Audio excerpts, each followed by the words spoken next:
but it seems that France has overstayed its welcome in Chad, because going to the first news of today, we just learned that Chad has now broken up its defense pact with France. And for that story, we go to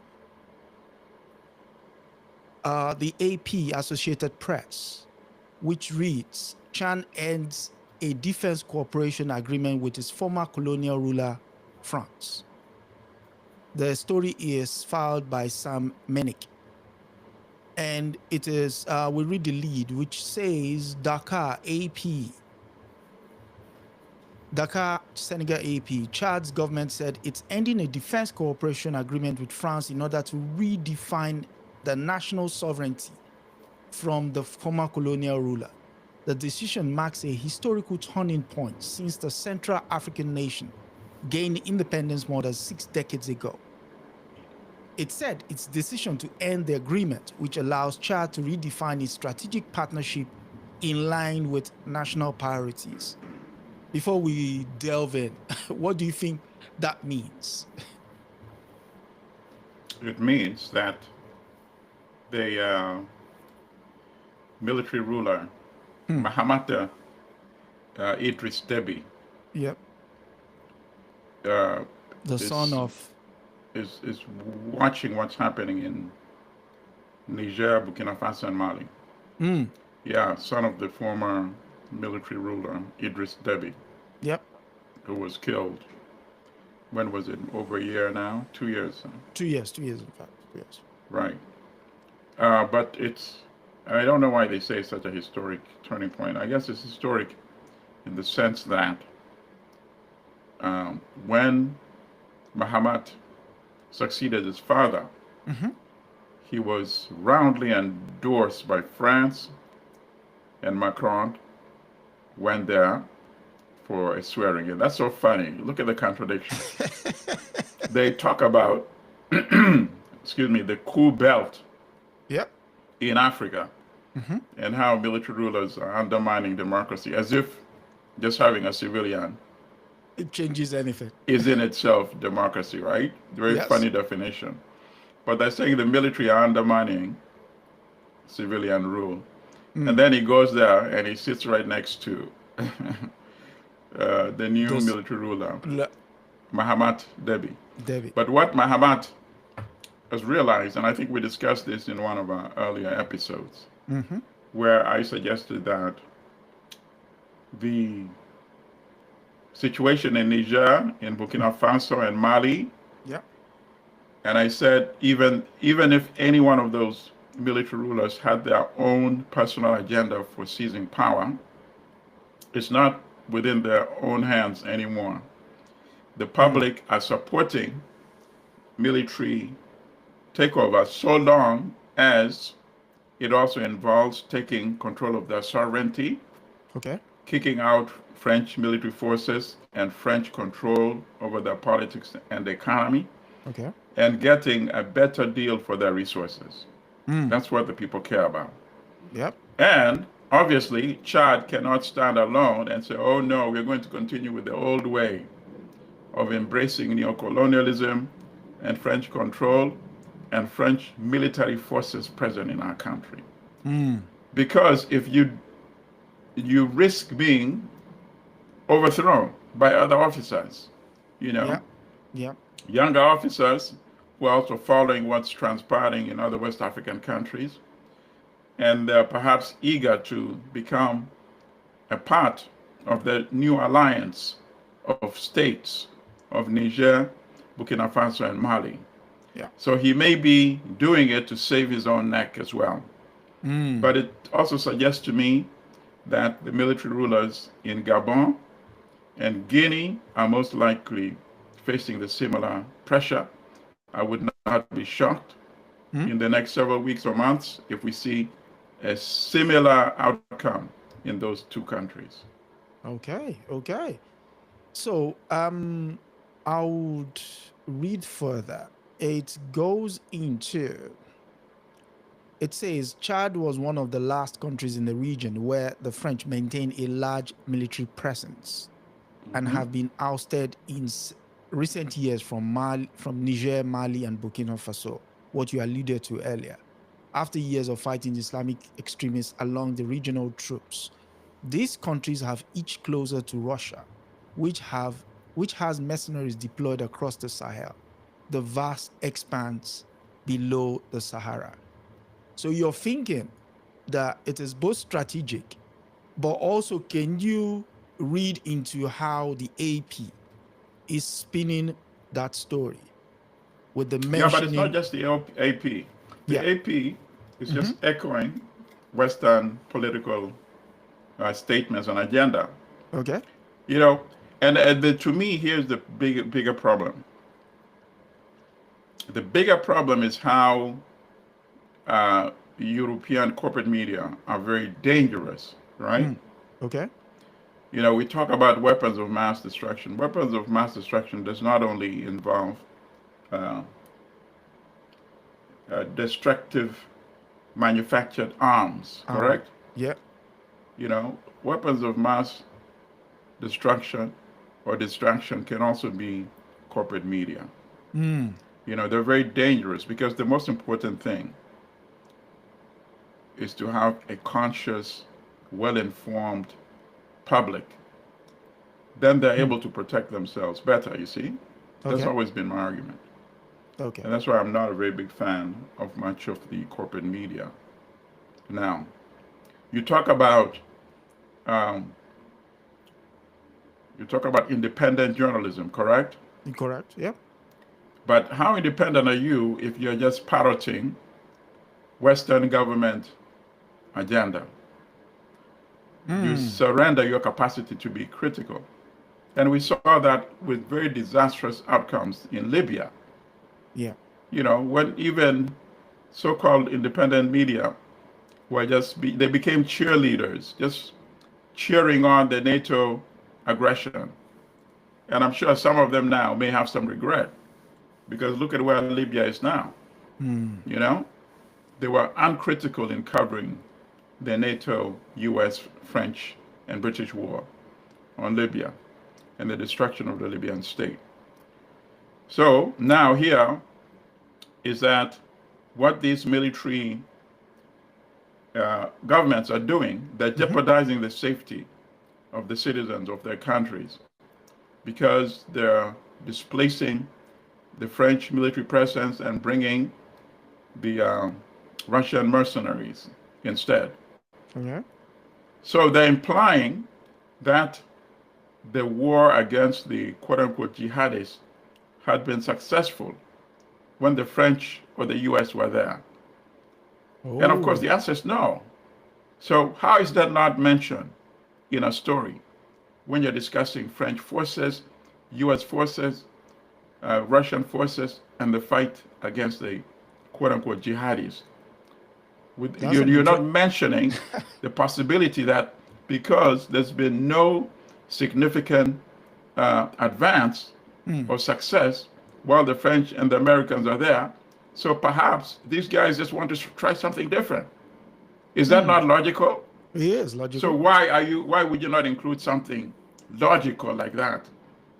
It does not say that perhaps with the Russians they're going to succeed now, but it's still logical that they might want to try something different. You see? And any sensible journalist would be able to explore that angle. But when you confine yourself to just parroting the Western government's view, you're destroying your own credibility as a journalist.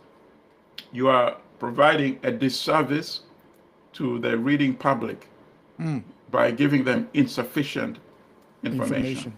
Yeah. You know, it's called an agenda. You right? Yeah. Agenda. Yeah. You're now just basically parroting the agenda of Western governments. Or basically just pumping out propaganda in the name. Absolutely. That's the word for it. Propaganda. And I like the fact that, you know what, because when they talk about propaganda, they normally just talk about, African media. You know?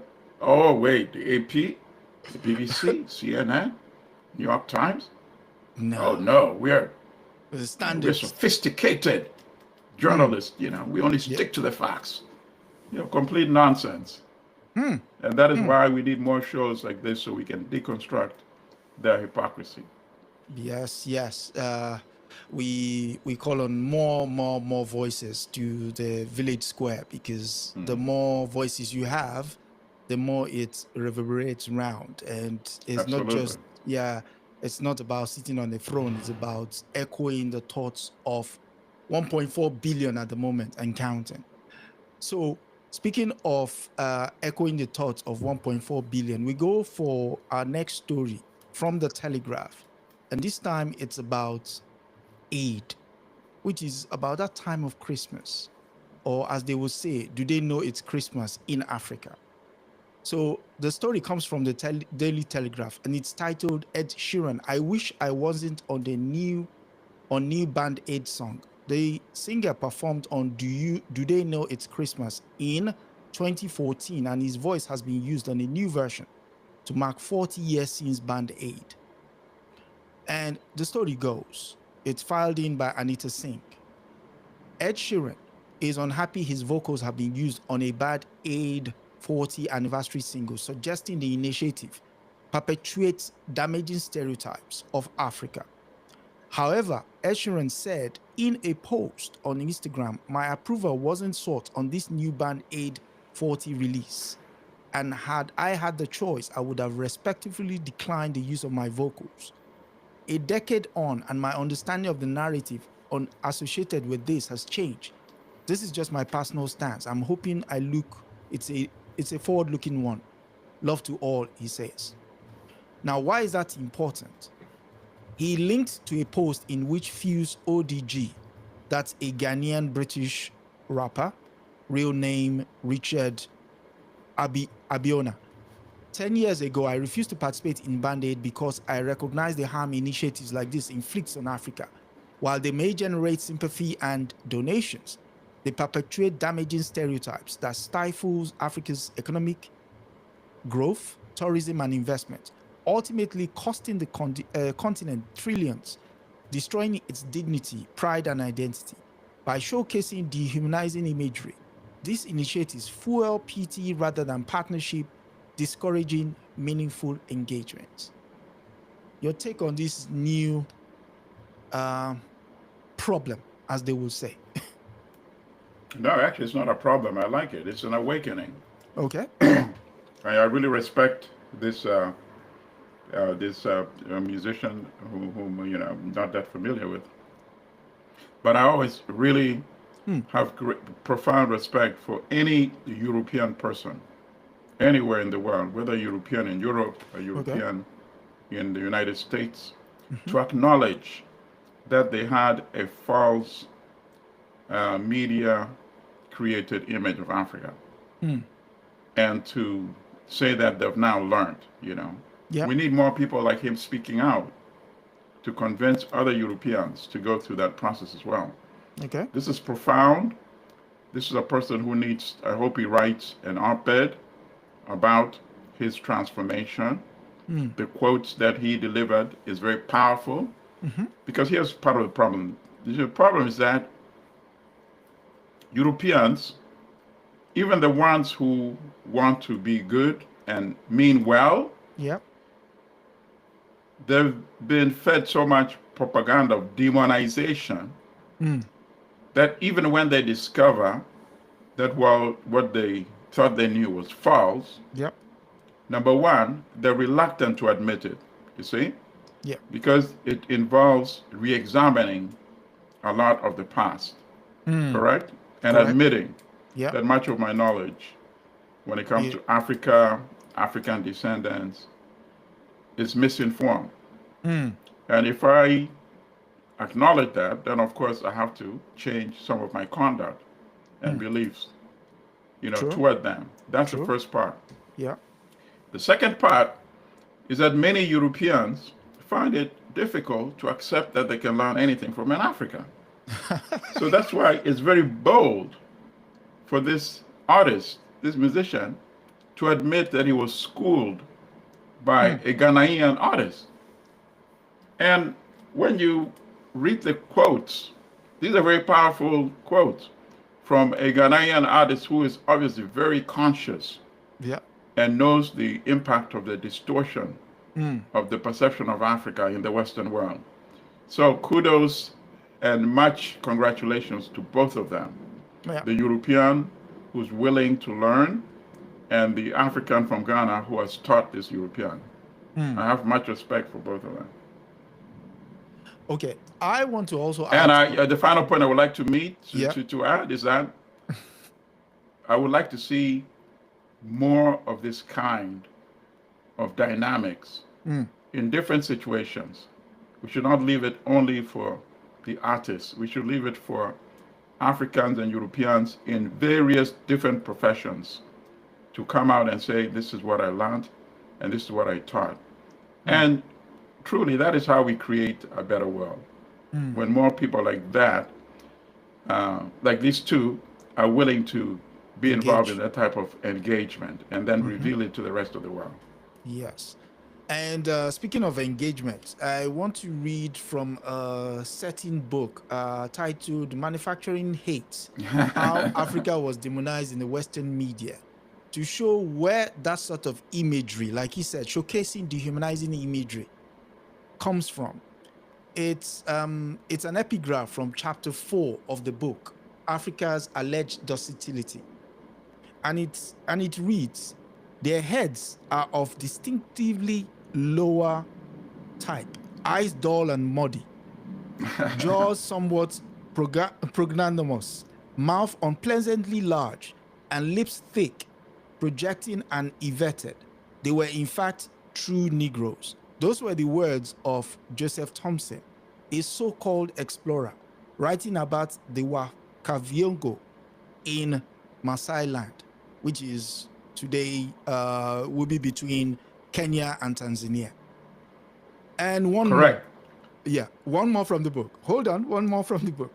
In its 1897 book, Rise of Our East African Empire, Lord Lugard, who happened to have been the one who amalgamated the Nigeria's North and Southern Protectorate, writes, with the conquest of what is now Uganda and Kenya, any white man, even one belonging to the lowest social class, was superior to any African. That intense dissertation of control which animates our tectonic plates does not exist among the tribes of Africa, God claimed. Could you tell them where you got this information from? You see, so that just addresses what I just said. Yes. If you're fed that type of nonsense by Lugard, why would you as a European ever believe you could learn anything from an African, you see? And therein lies the problem. We still deal with that challenge even up today. So you have European experts on Africa. Yep. When we have African PhDs all over the world now, but they would rather bring a European expert to comment about a situation in Africa. Yep. Right? Yeah. Whereas when Africans are covering Europe, of course they bring a European expert on Europe, right? True. Not an African expert on Europe. No, they will never have. We have to change that dichotomy, really. And that's part of the reason we have these types of conversations, you know. Yes, yes. And before we go any step further, it will also be on the, it will be remiss of me if I do not provide some text as to how majority of these stereotypes gets into mainstream media. There is a book titled The Africa That Never Was, right, written by Jablo and Hammond. Yeah, that's a great book, and that book benefited me during my research as well.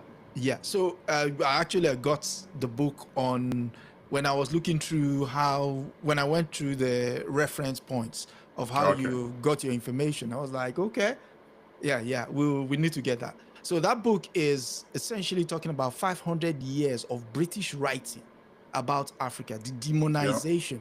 You could see a true, pulsing through their literature, from Dickens to Shakespeare to Kipling to, the name goes on and on. So Right, and those were two American scholars, by the way. Yes, Who sometimes it's easier for outsiders to actually do a effective critical analysis. Yes. And and if you think that was the past, I enjoin people to actually do a little field research. If you go on Google now and you are to enter this search parameter, images of Africa, you will need to get to the third or the fourth page before you see people. And I kid you not, it's amazing. You will, if you see one sordid person standing on their own, it will probably be you have to, strain your eyes to actually see that person.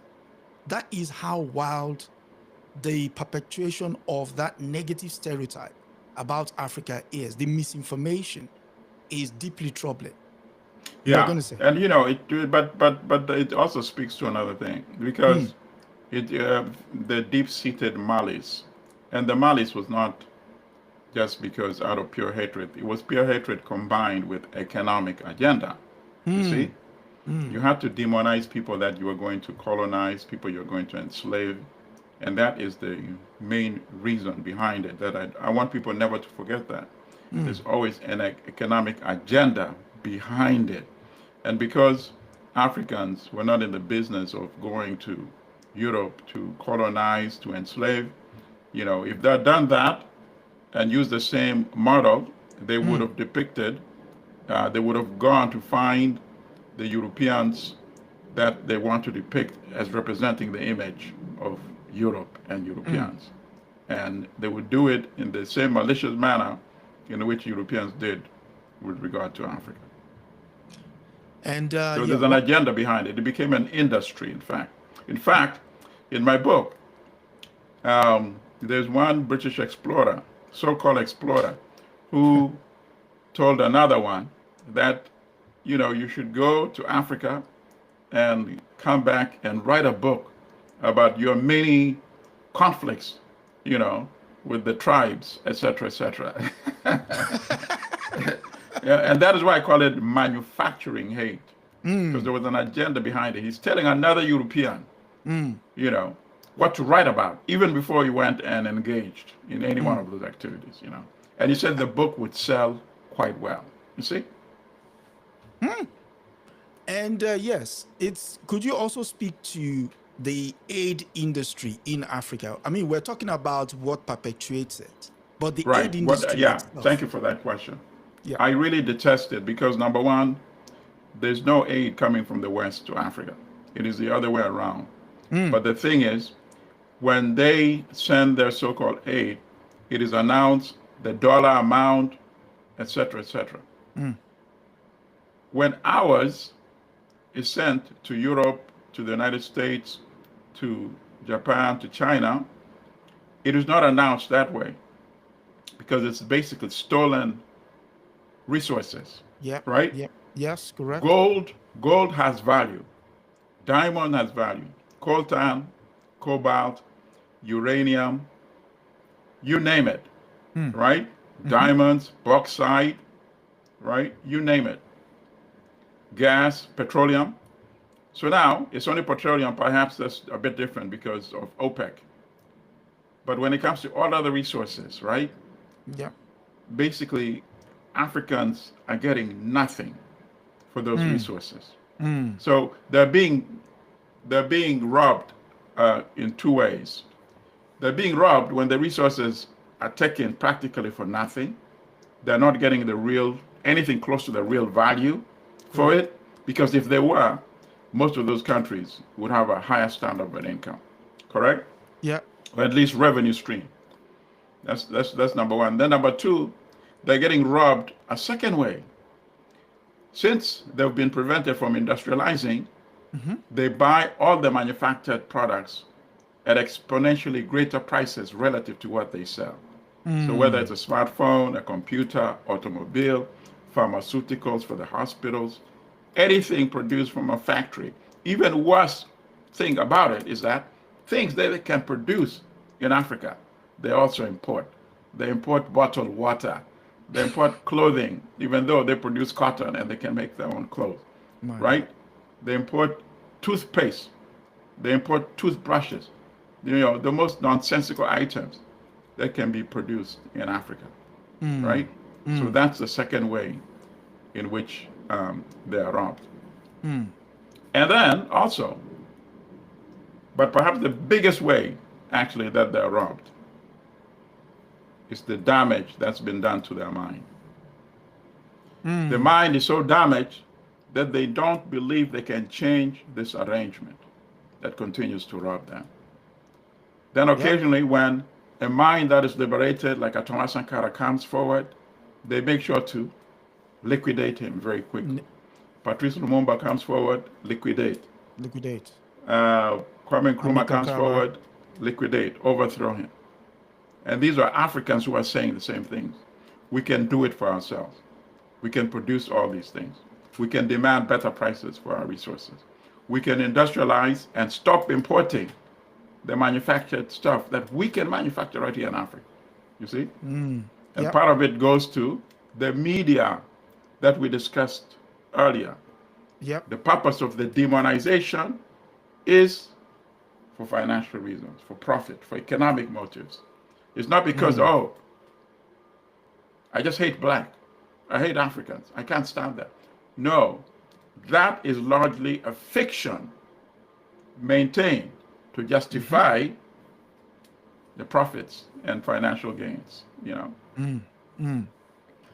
Well, speaking of the aid industry, if you want to read more, you could read The Lords of Poverty, written by Graham Hancock. I have that too, right. That was a good book. It tells you that majority of the money you generate in the West in the name of the $2 a day, actually most of it goes into administration, where these guys will become directors in Africa, earning mouth-watering sums, and only for trickles to go to whatever it is they've pledged to come in and help ameliorate. Another one is Aid to Africa, Redeemer or Colonizer. It's a compilation of essays edited by Hakima Abbas and Yves Yigagira. And it's Samira Amin is there, Tim Moriti is there.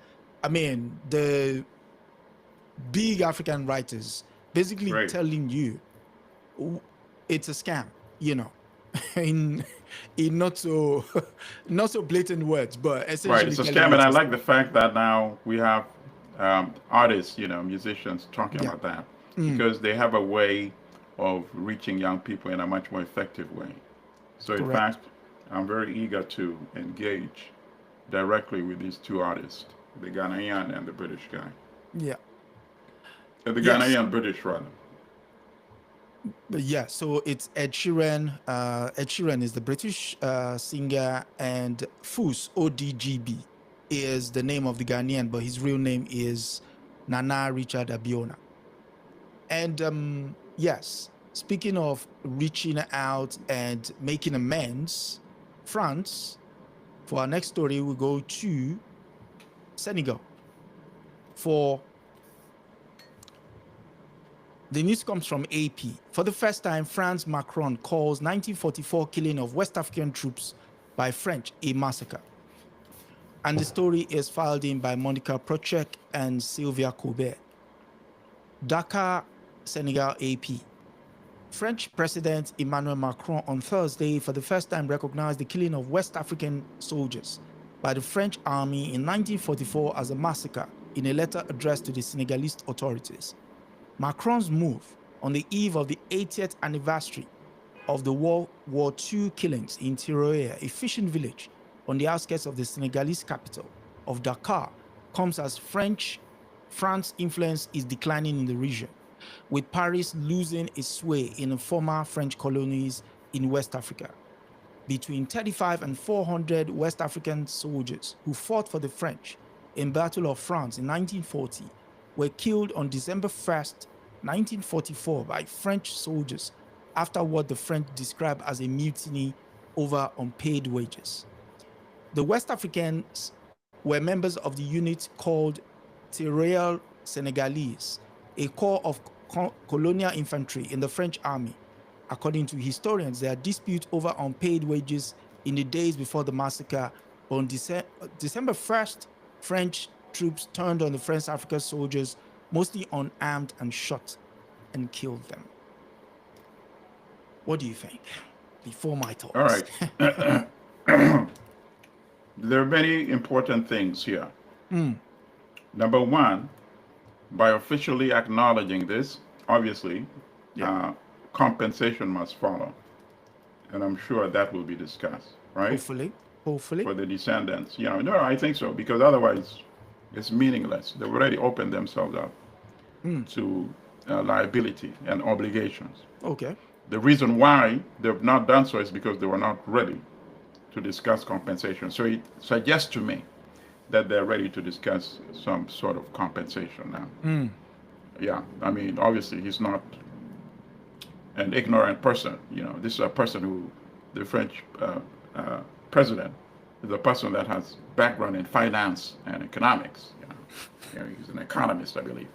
So he understands these things. He understands these things. That's the important thing. Perhaps the most important thing. And then, of course, it also raises the question, how about other similar incidents in other French parts of the empire? And I guarantee you that is going to be the next thing we're going to be reading about. Some of the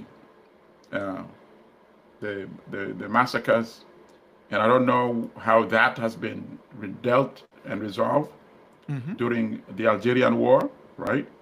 That's still a long-running battle because they've not talked about compensation yet. Okay, very good. So, okay. And then obviously you have Madagascar. Yeah. Madagascar. In fact, we don't even know the extent of the horrific massacres in Madagascar. So that's going to be the next issue of discussion. So that's the first point I wanted to make. And the second point is something very, very troubling. Which is that the estimate is 35 to 400. That's very troubling. Why so? When you give a range, of 35 to 40. Okay, so maybe 5 people we could not account for. The bodies were missing. Even if you double it, 35 to 70, that's still troubling. Wait a minute. Yeah. How can you conceal the death of a number equal to 100% of the first range of the estimate, right? That's troubling. Now you're giving me a number which is more than 10 times the low range.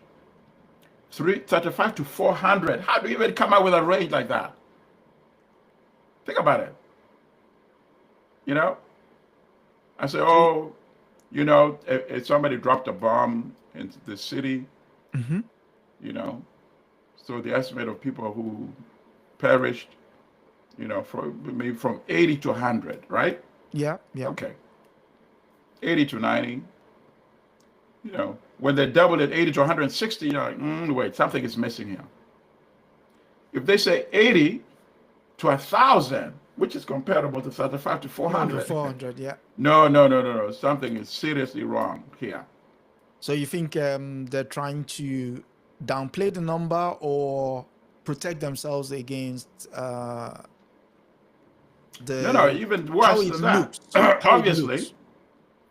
Obviously there was a cover. Yeah. So they don't want to low bar by saying 35 to 40, right? Okay. They don't want to start with 300 to 400 either. True. Right? Because 300 plus, automatically, that's massacre on a genocidal proportion. Correct? Yeah. So you start with a low bar, 35. Okay. 35, the outrage is a bit muted. Correct? Correct, yeah. But if you're willing to go to 400, it suggests to me that the number is possibly even much more than 400. And that's why I'm very troubled by this range that is offered. And now it makes sense. Aha.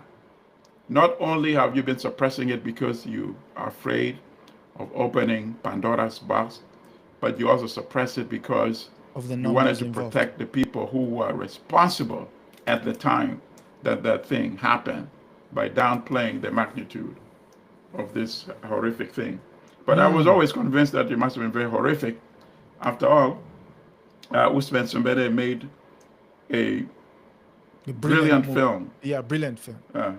Camp de Tiaroye, which of course was banned. When it came out in 1988, it was banned in France for 10 years. Just like the Battle of Algiers, which was made in 1966, was banned. Banned, yeah. Until the 1970s. So a lot of interesting things are going on. And then the third thing I would like to say is obviously the new leadership in Senegal. Yeah.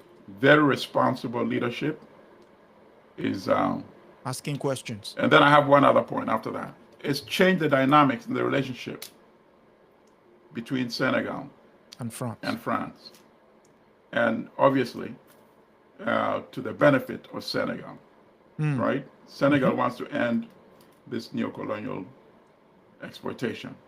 And it picked on a topic that is so enduring and very historic.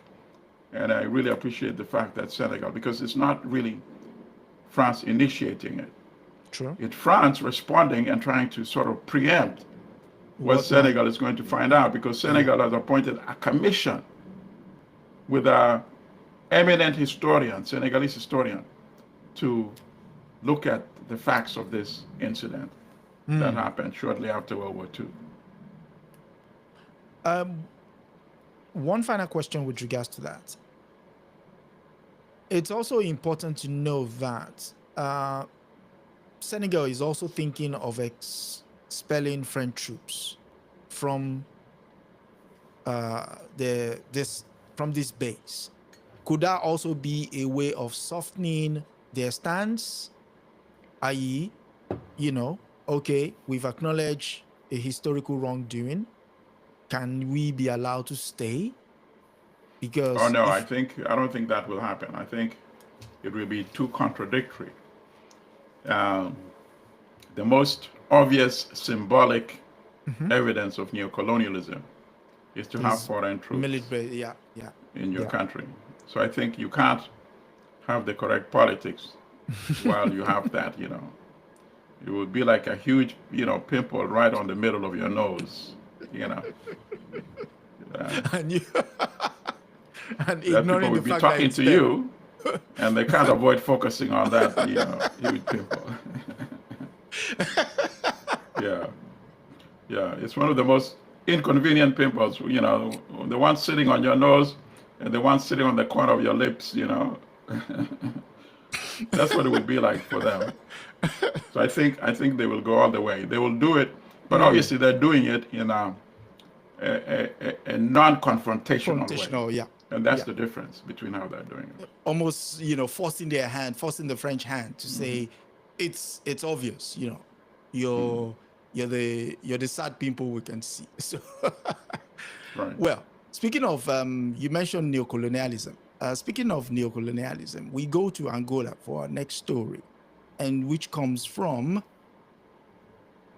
bear me a second.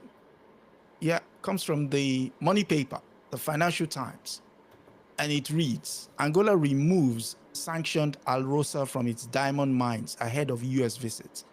Russian state company's 41% stake was sold to an Omani-backed investment fund, Maiden. And the story is filed by Joseph Cottrell in London. Angola has removed the world's largest diamond miner, Russian state-owned Alrosa, from its mines ahead of a visit by U.S. President Joe Biden to the southern African country. The cabinet of Angola's President João Lourenço approved the sale of Alrosa's stake in a state-owned Angolan miner on Thursday because of sanctions on the Russian producer Angola government media said. Arosa's exit is a boost for U.S. effort to extend its global reach of sanctions and suggests Luanda, which is the capital of Angola, is moving closer to Washington after decades of ties to Moscow and Beijing.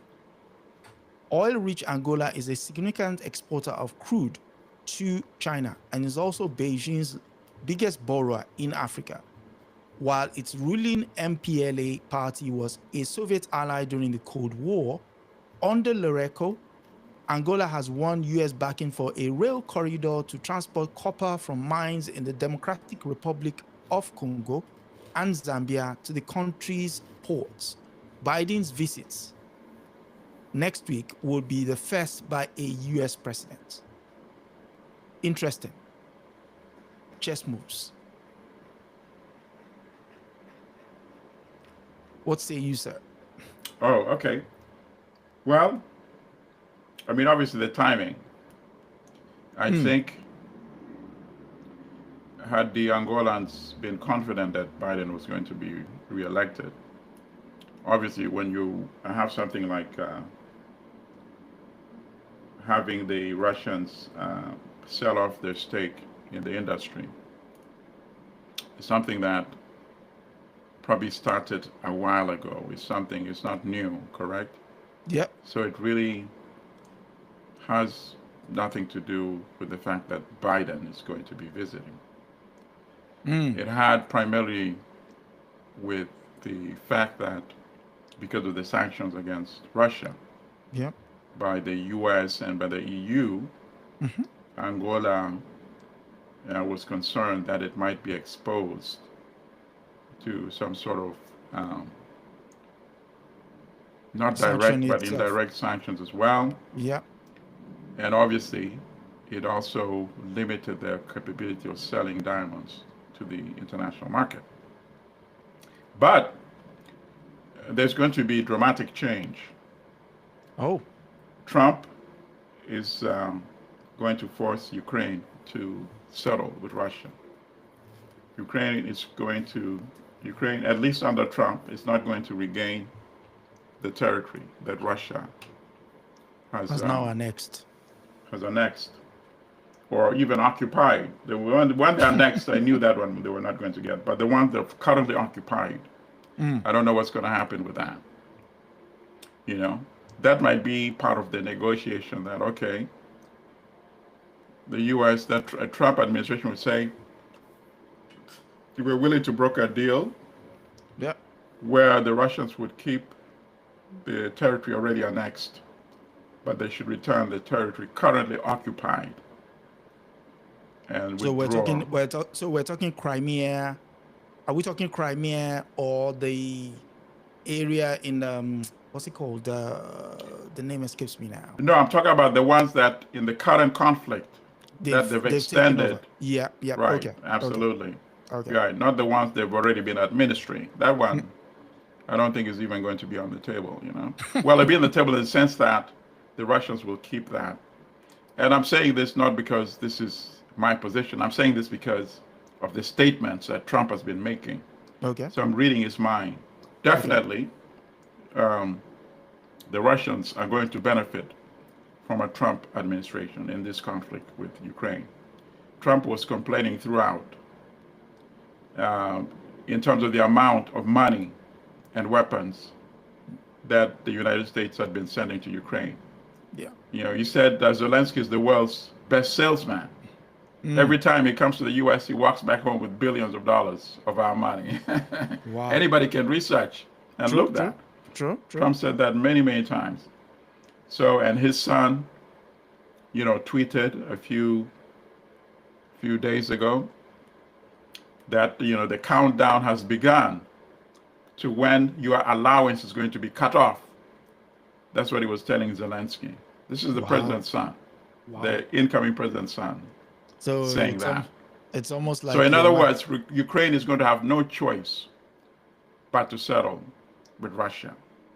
And once Ukraine settles with Russia, the EU countries would come along because it is primarily the US that has been pushing this war. You see? The EU, many of those countries want to resume their business deals with Russia. Especially Many of them, especially Germany. absolutely, they depend on energy Energy. from Russia. So they can't wait for Trump to, compel Ukraine to negotiate and settle with Russia either.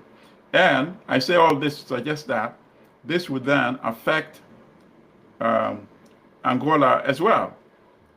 And if Angola was aware that this were the things that were going to transpire, perhaps they would not have even forced Alrosa, the Russian mining company, to sell their interest in the Angolan enterprise.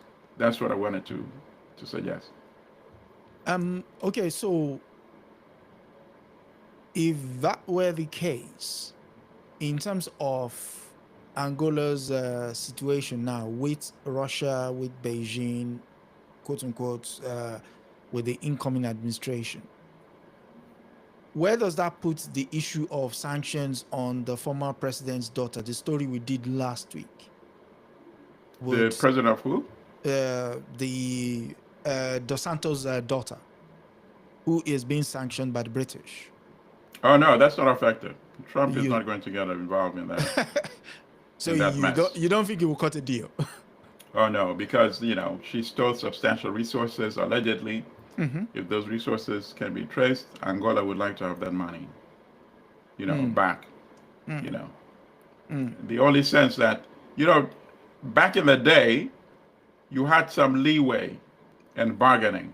The thief could negotiate and said, for XYZ, I will tell you where I hid the money, you see? And then they'll say, okay. And this has been done. I forget which countries, but this has been done where the thieves actually were allowed to keep some of the money for helping the authorities in African countries trace the bulk of it, you see?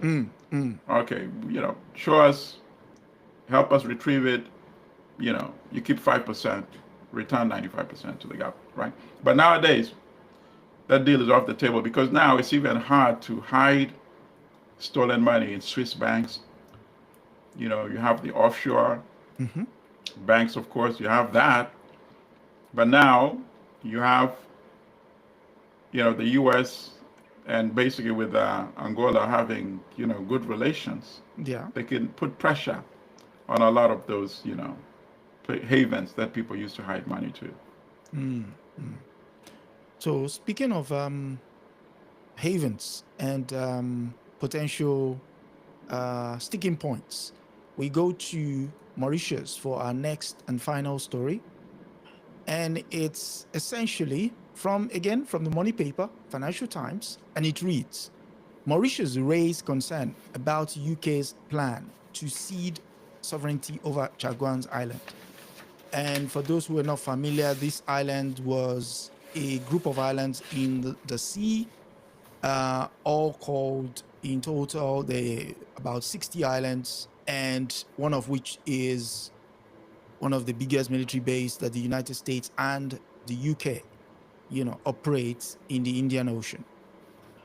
It reads, the new government of Mauritius has raised concern over UK's plan to secure a key US military base after giving up sovereignty of the Chagwan Islands.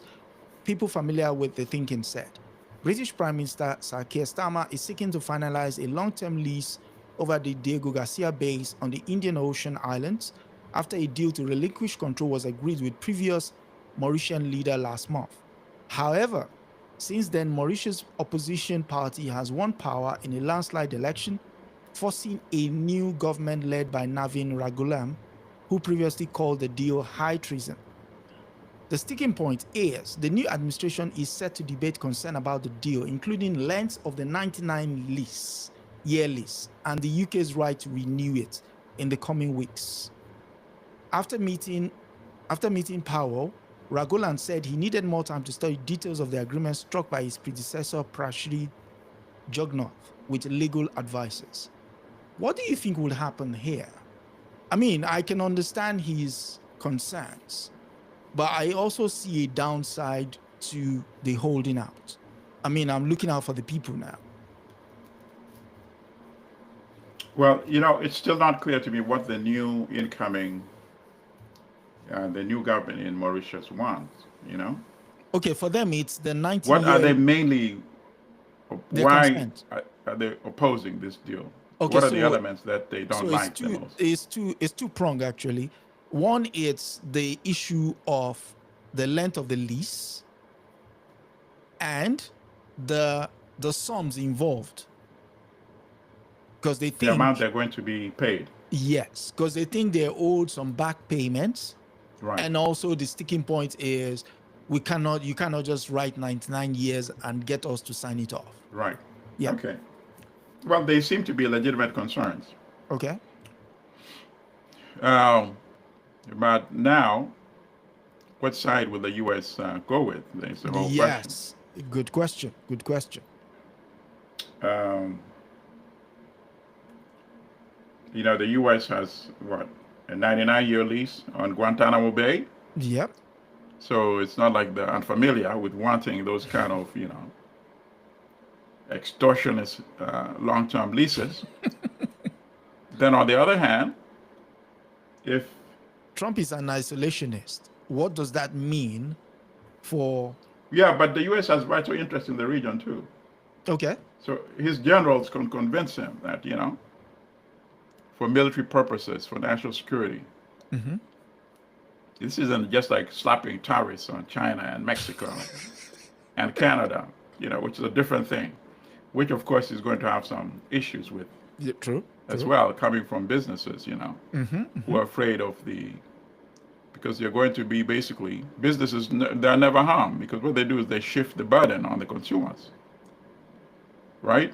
Yep. So, but that's a different issue. This one involves, military, strategic.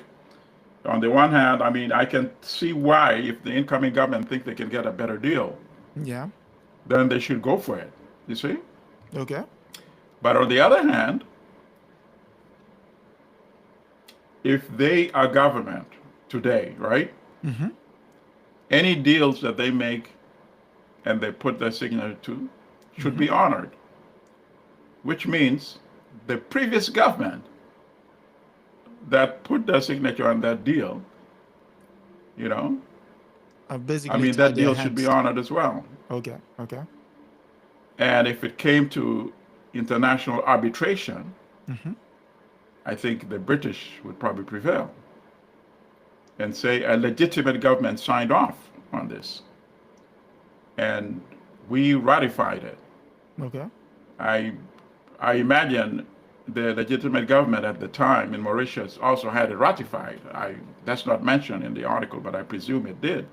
Otherwise, it would not even be an issue for these guys to bring up. They would have just said, well, it was never ratified, so we don't honor that agreement. But they're not saying that, which means Mauritius already, ratified that agreement.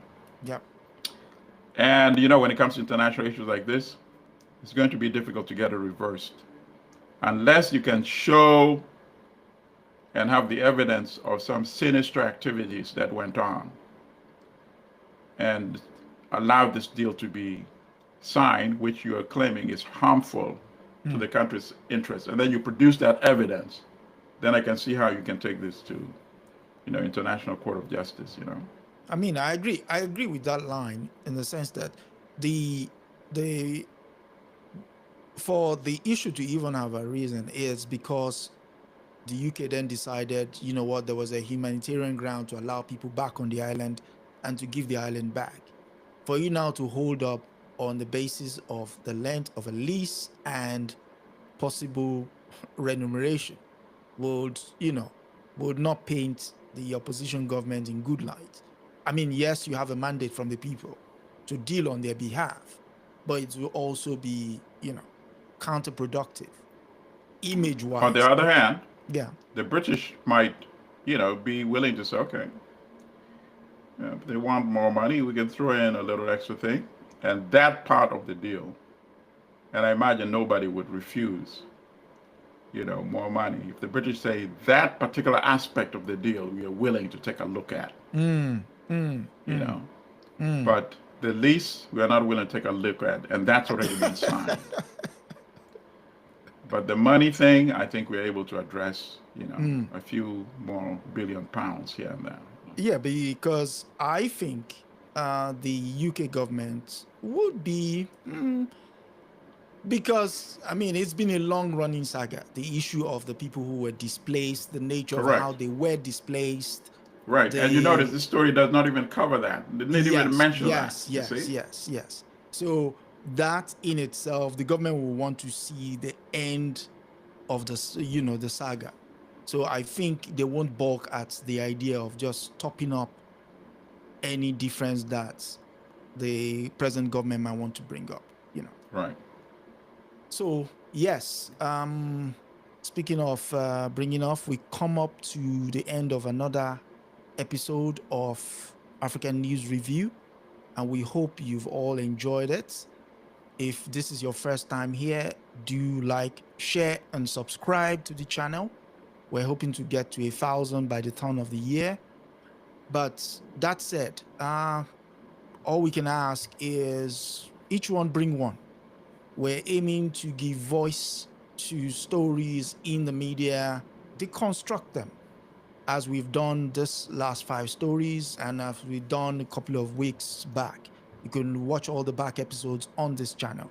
But it's important that we give voice to our agency in the media, because just like we talked about the massacre in 1944, the expulsion of French troops from Chad, these things will not be highlighted in our media.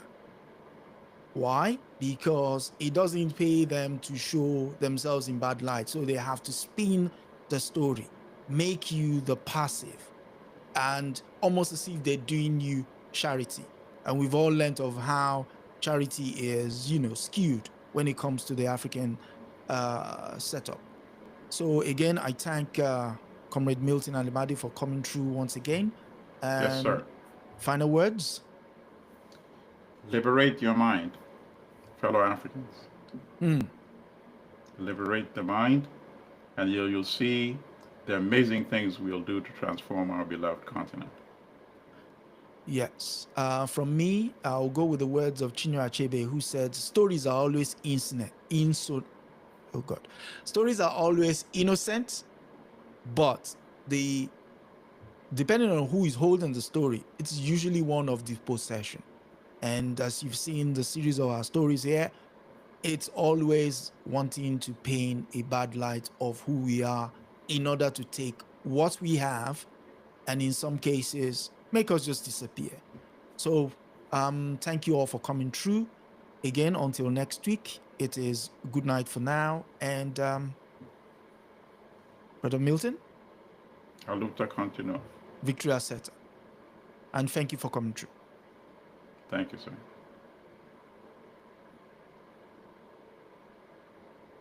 Yes. Yours have loaded up. Mine is just going a wee. Excellent. longer. So I can shut off, right? Yes, please. You can. Yes, All please. right. Thank Let me you for run to coming my through. homework, brother.